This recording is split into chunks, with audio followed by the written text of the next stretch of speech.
Greetings everyone. Welcome to Gurukul CC Lectures. I am Mehak Chawla, art educator, Bharatnatyam dancer and disciple of Guru Srimati Geeta Chandranji. Now we continue further from Mayilattam, which beautifully captures grace and the imitation of nature through the peacock's movement. We will now move to another fascinating folk dance of Tamil Nadu that introduces a strong element of illusion and theatricality, which shift our focus from natural imitation to creative representation, where the human body is transformed through costume and performance to depict something entirely different. Here, the dance becomes more dramatic, playful, and visually engaging, combining storytelling with folk imagination. We will now study about Poikkal Kuthirai Aattam, a unique dance form that brings together rhythm, costume, and illusion to create the image of a dancing horse. Poikkal Kuthirai Aattam is a traditional folk dance of Tamil Nadu, commonly performed in temple festivals and rural celebrations. It has been preserved through generations as part of the region's rich folk theatre tradition. The term Poikkal Kuthirai Aattam is derived from Poi means falls, Kal means leg, Kuthirai means horse, and Aattam means dance. Thus, it literally means dance of false-legged horse, referring to illusion created by the performer.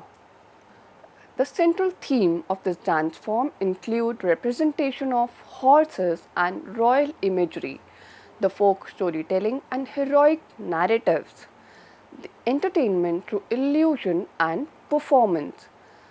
The dance often symbolizes valor, movement and festive celebration while also incorporating elements of humor and drama. Poikkal Kuthirai Aattam is performed during temple festivals, village fairs and processions, cultural programs and public celebrations. It is especially popular in festive settings where large audiences gather. It is being performed by both men and women, which is usually presented as a solo or group performances. In this, the performers are trained to manage balance and coordination with the costume. If we look at the performance structure of this dance form, the performance is lively, rhythmic and theatrical.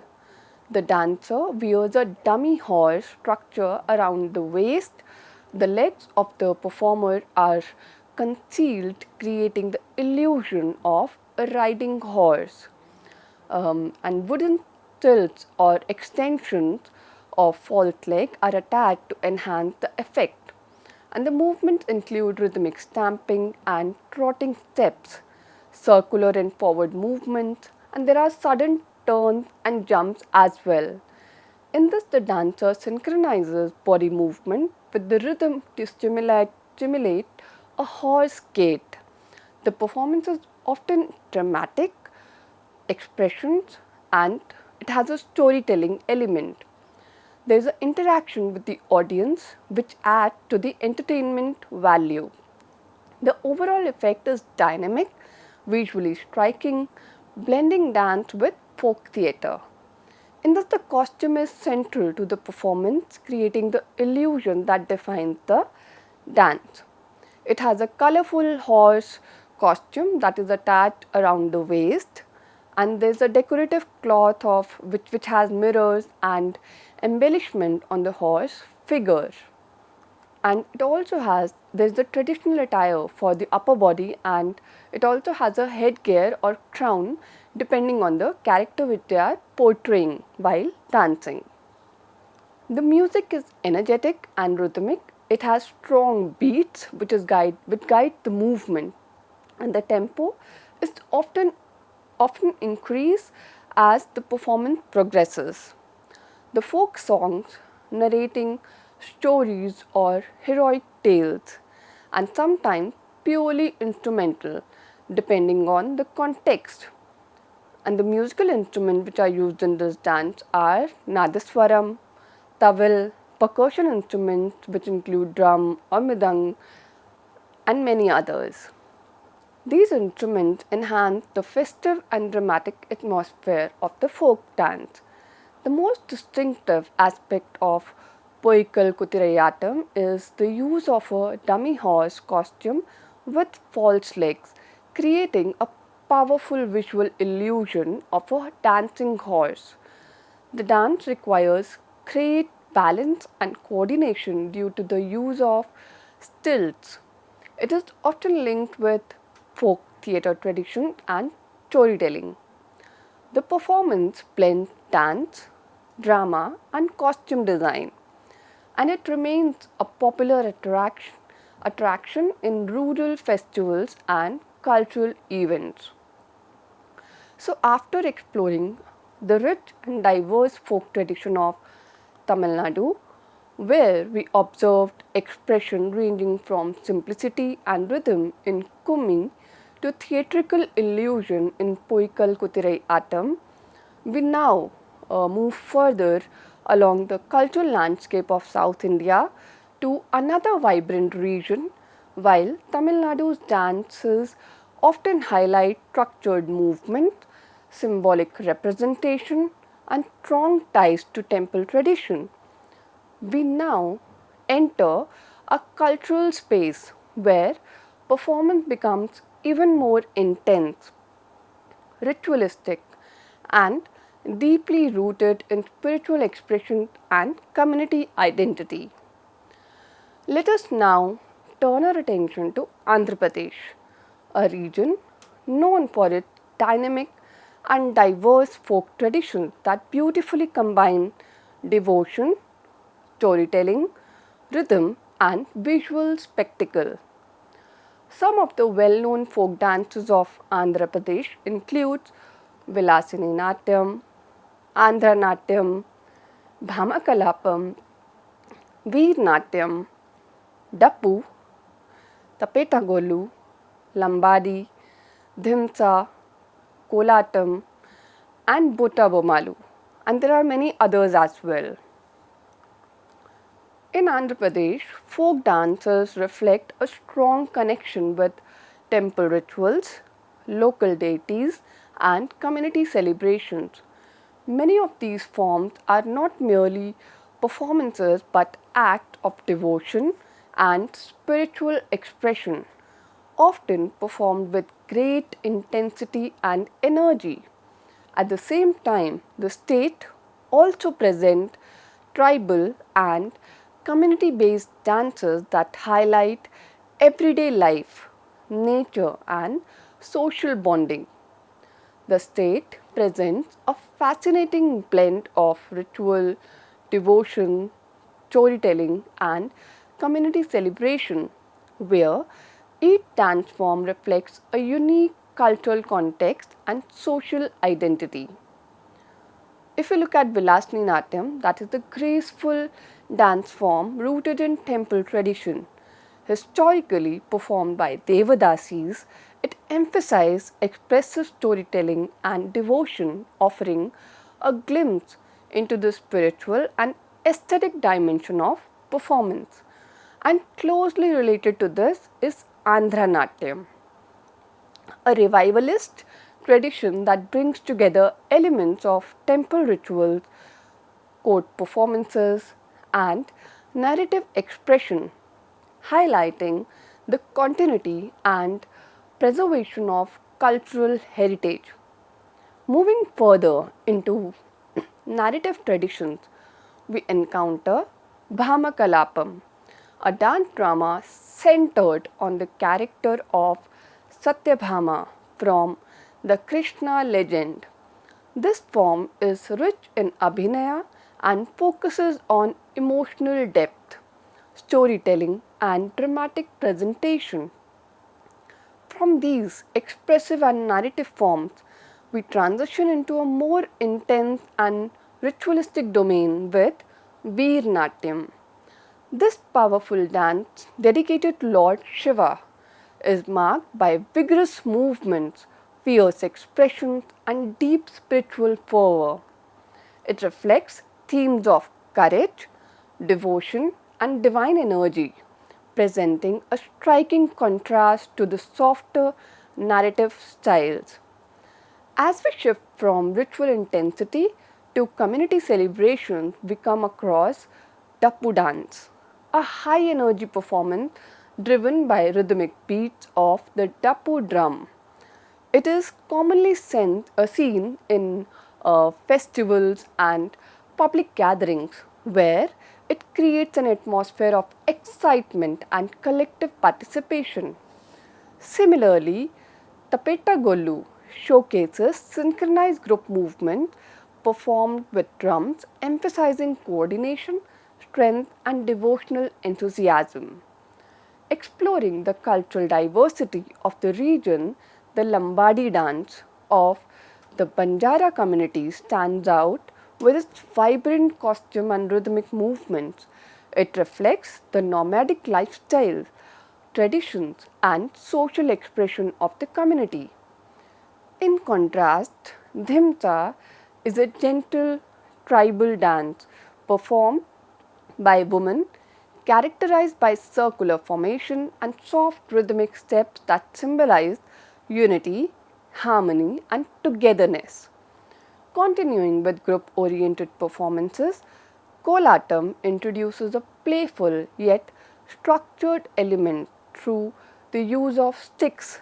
Similar to Dandiya, it involves coordinated patterns and rhythmic movements, highlighting group synchronization and festive spirit. Finally, we arrive at Buta Bomalu, a visually striking and theatrical folk dance form with large decorative masks and elaborate costumes.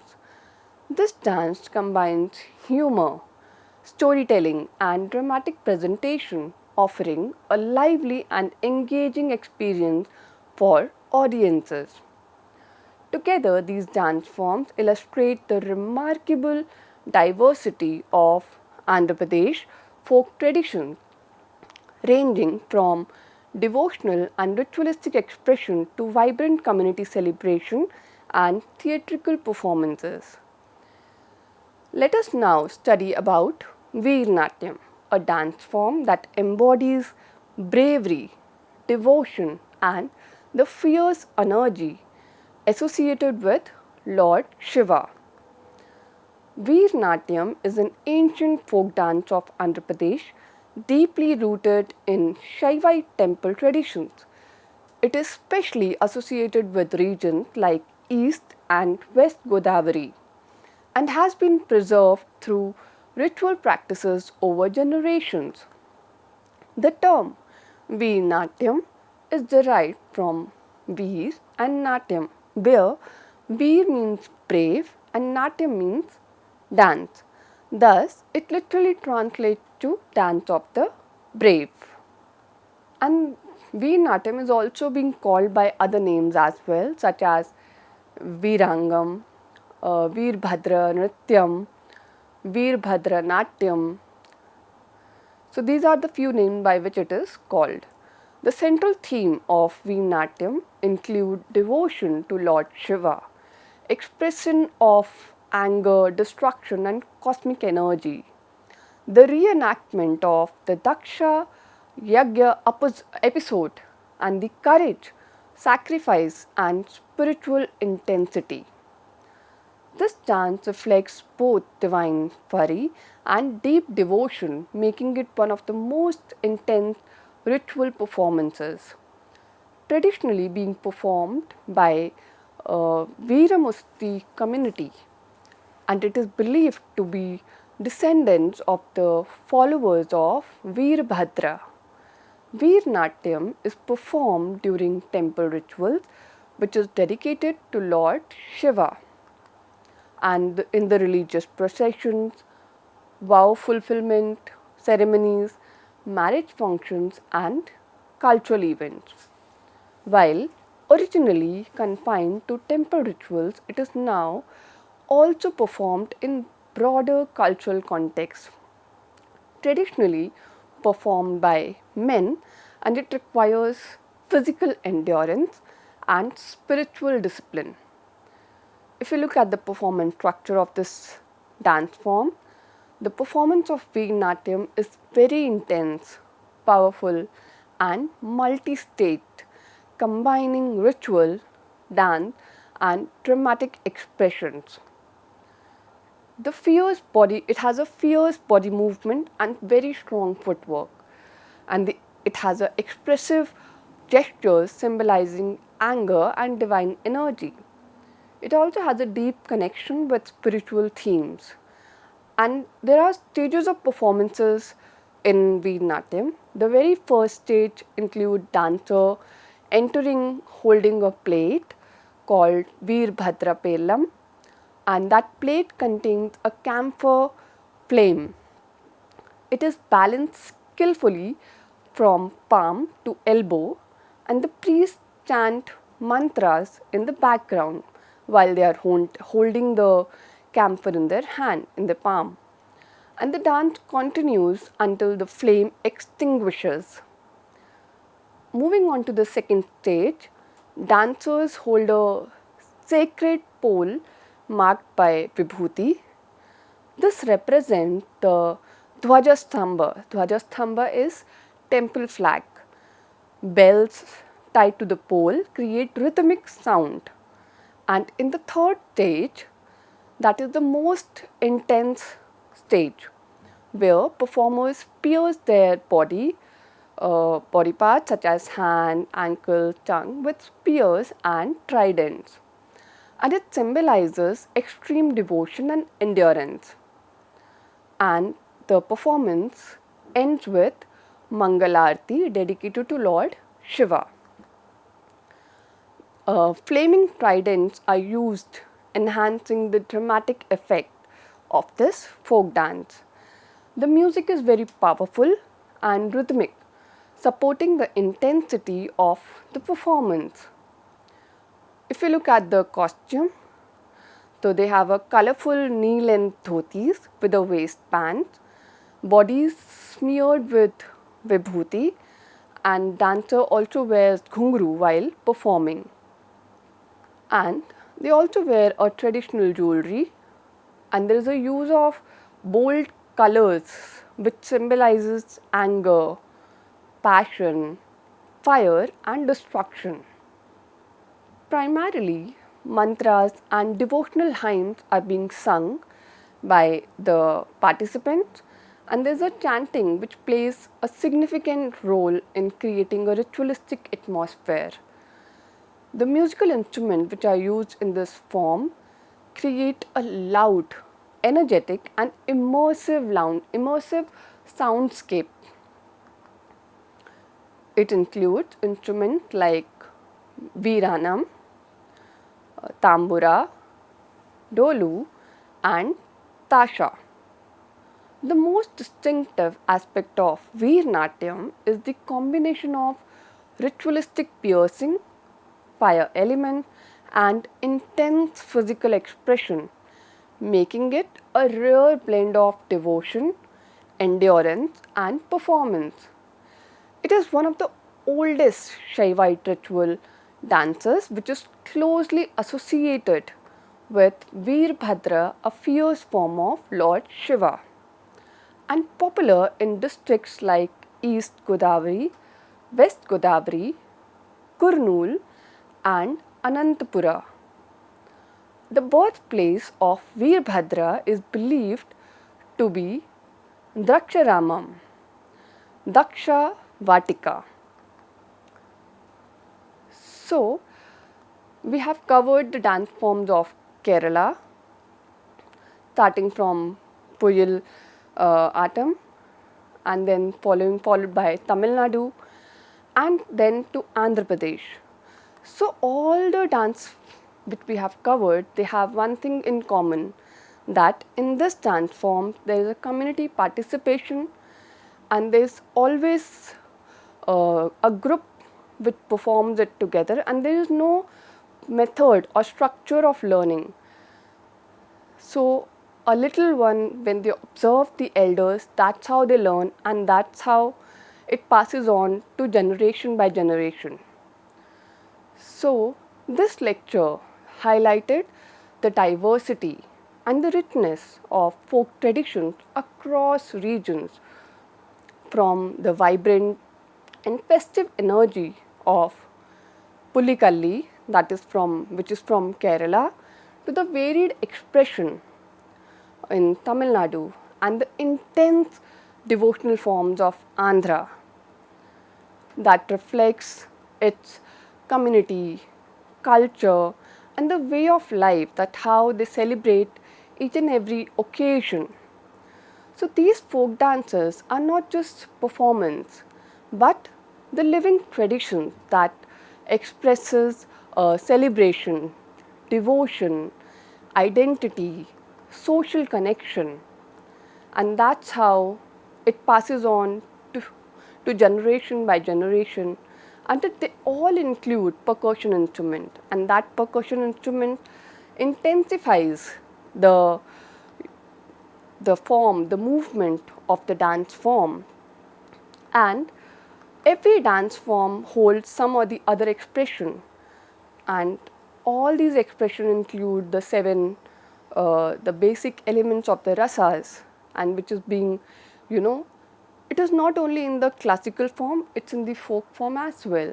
But folk form is more of celebration and the joy, and it is always a community celebration. There is no structured pattern, there is no structured format for to learn the folk dance. Whereas if we speak of the classical, and then we have to follow the structure and the pattern and the method step by step to get that within the body. But if in the folk dance case, there is always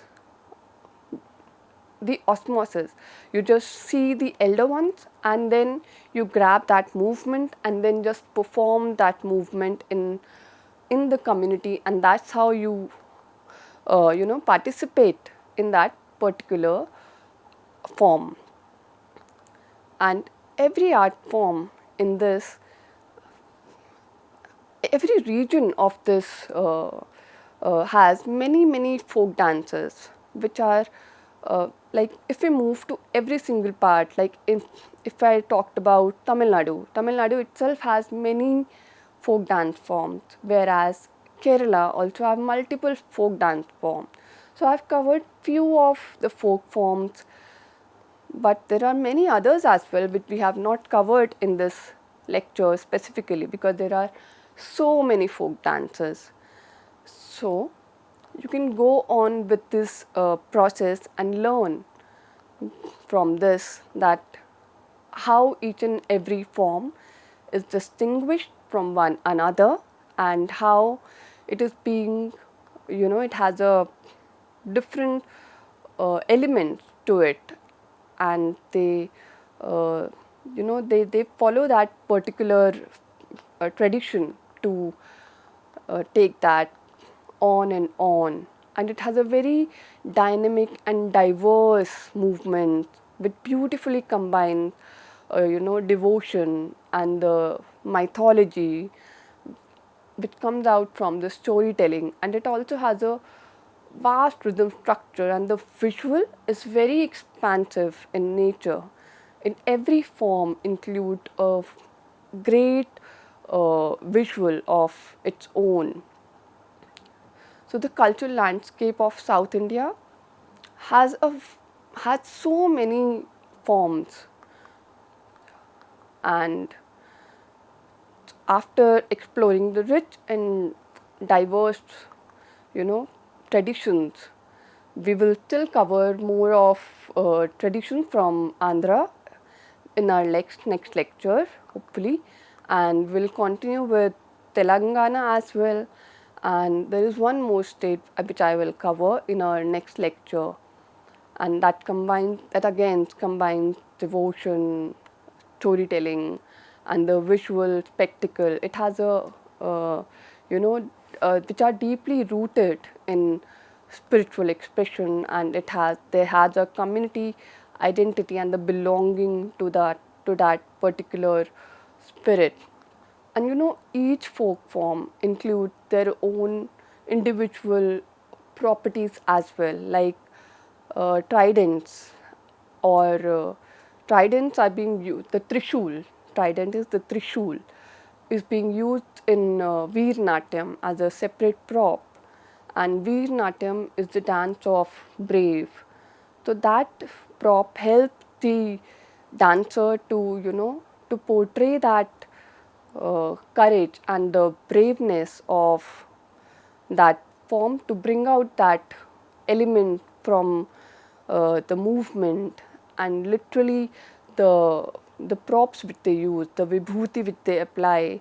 So that whole forms brings up the whole essence of the folk art, and that's how they proceed on with this with the dance form. And each folk dance form has their own distinctive feature, which we have already covered. Like in Mayilattam, the dance of a peacock. So through their costume and the movement, you know, they make it a visually captivating blend of dance, the Mayilattam, and it has its own theatrical representation. And every folk art is specifically associated with the different deities. Like Mayilattam is for the worship of Murugan, and Veer Natyam is for the worship of Lord Shiva. Similarly, every folk dance form has their own deity for which they praise to and pray to for each and every element, for the prosperity, for the gratitude, and that's how it is. So, in our next lecture, we will cover more about the dance forms of Andhra Pradesh, then moving on to Telangana. And with this, I conclude my lecture. Thank you.